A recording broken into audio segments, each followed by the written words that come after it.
تو ہوتا یہ ہے کہ چھوٹی سی تحصیل کا ایک شخص اور کسی جگہ اسے کوئی نمائندگی ہے تو وہ بات کرتا ہے، ہم تقریریں کر دیتے ہیں، آپ لوگ سن لیتے ہیں، ذرا غور تو کریں کیا کہہ رہا ہوں۔ کائنات میں سب سے بہترین انسان نبی اور رسول ہوتے ہیں، اور اللہ نے اپنے محبوب پاک کو نبیوں کا امام بنایا ہے۔ اس فضیلت کو سمجھیں۔ یہاں نا جو لوگ لاڈلا کہلاتا ہے نا کوئی بندہ کہ میں لاڈلا ہوں، ویسے یہاں لاڈلے بدلتے رہتے ہیں، کبھی کوئی لاڈلا ہوتا ہے کبھی کوئی لاڈلا ہوتا ہے، ویسے یہاں لاڈلے بدلتے ہیں، لیکن جو لاڈلا ہوتا ہے نا وہ بتاتا بھی ہے کہ میں لاڈلا ہوں، اور کسی کا بھی کوئی لاڈلا ہو جائے تو وہ ناز نخرے دکھاتا ہے۔ رسول کریم اور رب کے لاڈلے محبوب ہیں۔ لیکن جو بات میں نے آپ کی خدمت میں عرض کرنی ہے آپ اس پر توجہ کریں گے۔ حضور امام الانبیاء ہیں، اللہ کے محبوب ہیں، نبی پاک علیہ السلام کا پتھروں نے کلمہ پڑھا ہے، چاند حضور کے اشارے پر ڈوبتے ہوئے واپس لوٹ آیا ہے، سورج ڈوبتے ہوئے آ گیا ہے، چاند کے 2 ٹکڑے ہوئے ہیں، یہ ساری حضور کی شانیں۔ اللہ نے اپنے محبوب کو معراج عطا فرمائی ہے۔ لیکن ملت کے جوانوں، آپ کو پتہ ہے ہمارے نبی پاک کا سب سے پہلا تعارف کیا ہے؟ حضور کا سب سے پہلا تعارف یہ ہے کہ یہ صادق اور امین ہے، یہ سچ بولتے ہیں۔ حضور کے اسوہ نور کی پہلی بات جو لوگوں کے سامنے آئی تھی وہ یہ تھی کہ یہ صادق ہیں، یہ سچے ہیں، یہ جھوٹ نہیں کہتے۔ آپ کو پتہ ہے رسول پاک صلی اللہ علیہ وسلم سے پوچھا گیا تھا حضور مومن کنجوس ہوتا ہے؟ فرمایا کبھی ہو جاتا ہے۔ یا رسول اللہ مومن بزدل بھی ہوتا ہے؟ فرمایا کبھی ہو جاتا ہے۔ یا رسول اللہ مومن جھوٹ بولتا ہے؟ تو میرے کریم نے فرمایا نہیں، میرا مومن جھوٹ نہیں بولا کرتا۔ حضور کا جو پہلا تعارف ہے نا، یہ جو حضور کی 40 سالہ زندگی ہے نا، اسے نبی پاک علیہ السلام نے اپنی نبوت کی دلیل کے طور پر بیان فرمایا ہے۔ فرمایا فَقَدْ لَبِثْتُ فِيكُمْ عُمَرًا مِّن قَبْلِهِ أَفَلَا تَعْقِلُونَ۔ محبوب آپ ان سے کہہ دے میں نے تمہارے بیچ وقت گزارا ہے، تمہیں عقل نہیں؟ کوئی میری طرح کا سچا دیکھا ہے تو دکھاؤ۔ آج میری ملت کا سب سے بڑا مسئلہ جھوٹ ہے، سب سے بڑا مسئلہ اعتماد نہیں۔ بیوی اپنے شوہر سے کہتی ہے کہ تو تھوڑے پیسے دے لیا کر، تھوڑے ایک جوڑے پہ میں گزارا کر لوں گی، میرے ساتھ سچ تو بول۔ تو لاہور جاتا ہے تو لاہور کا بتا کے جا۔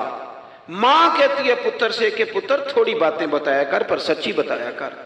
قوم کا اعتماد اٹھ گیا سیاستدانوں سے، تم نے لمبے چوڑے وعدے کیے، تم نے بڑی باتیں سنائی۔ تم دیکھیں نا، آپ کی توجہ اگر ہو تو میں ایک حوالہ اس طرح کا بھی عرض کروں آپ کی خدمت میں۔ سبز باغ دکھا کے لوگوں کو کبھی پریشان نہیں کرنا چاہیے، کبھی بھی۔ یہ ہمارے پیر بھلا کیا کرتے ہیں بیچارے، ایک کرامت اللہ خیر کرے کبھی کوئی ایک بن جاتی ہے نا تو پھر وہ کمپنی کی مشہوری کا ذریعہ بنتی ہے۔ وہ کہتے ہیں اس کرامت کو بھی فیس بک پہ ڈالو۔ میں نا کراچی جا رہا تھا تو لاہور میں تھوڑا سا مریض ہوں، مجھے الرجی ہو جاتی ہے، زیادہ دیر بیٹھ نہیں سکتا، تو ایک کانفرنس میں مجھے شرکت کرنی تھی۔ تو ایئرپورٹ سے ہی میں نے دوستوں سے پوچھا موسم تمہارا کیسا ہے؟ کہنے لگے پیر صاحب بڑی گرمی ہے اور شدت ہے بڑی، اے سی چلا کے بھی گاڑی میں دقت ہے۔ تو میں نے کہا اچھا دعا کرتے ہیں اللہ بارش برسا دے۔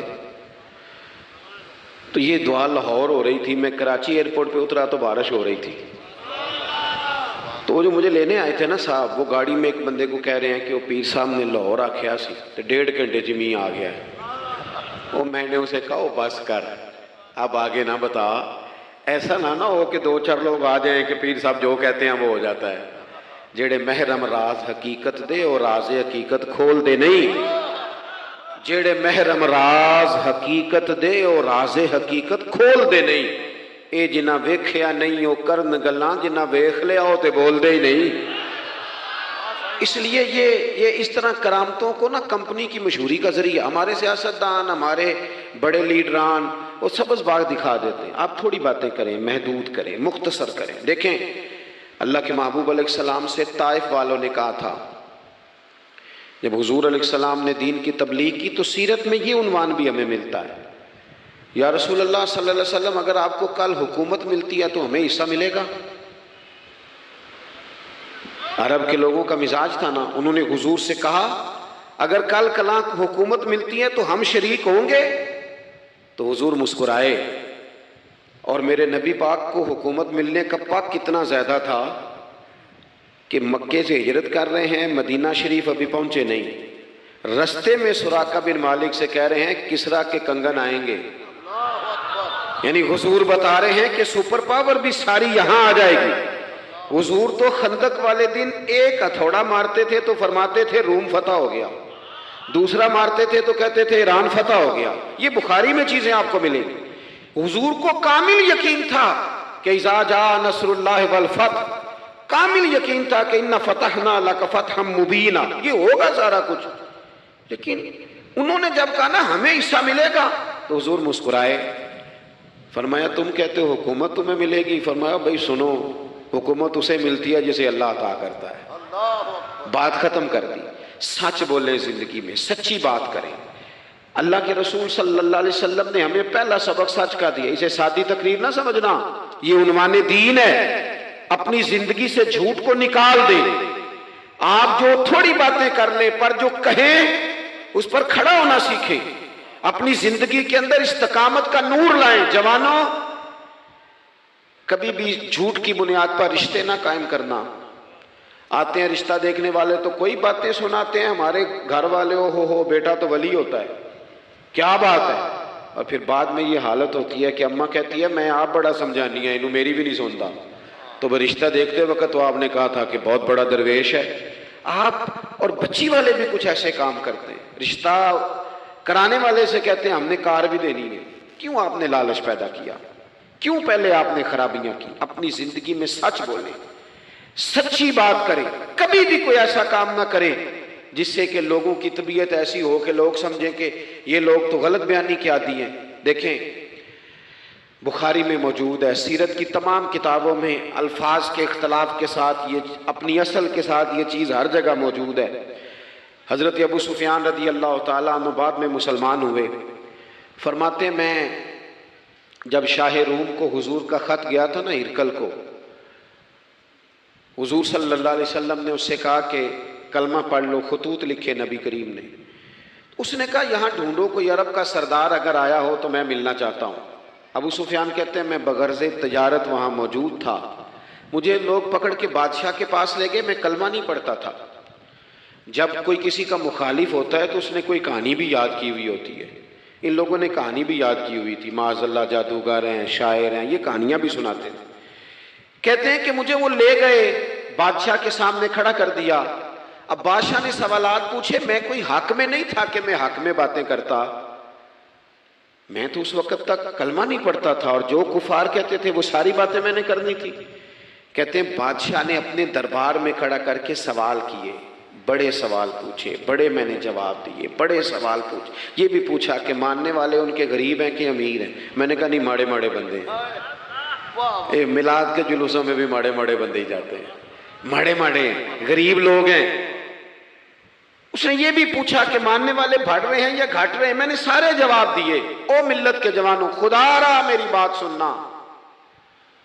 ابو سفیان کہتے ہیں غیروں کا دربار، سوال کرنے والا بھی کلمہ نہیں پڑھتا، ابھی جواب دینے والا بھی کلمہ نہیں پڑھتا۔ اس نے مجھ سے کہا کہ آپ نے بتایا کہ آپ رشتے میں چچا ہوتے ہیں، یہ بتاؤ وہ جنہوں نے اعلان نبوت کیا ہے کیا کبھی انہوں نے جھوٹ بھی بولا ہے؟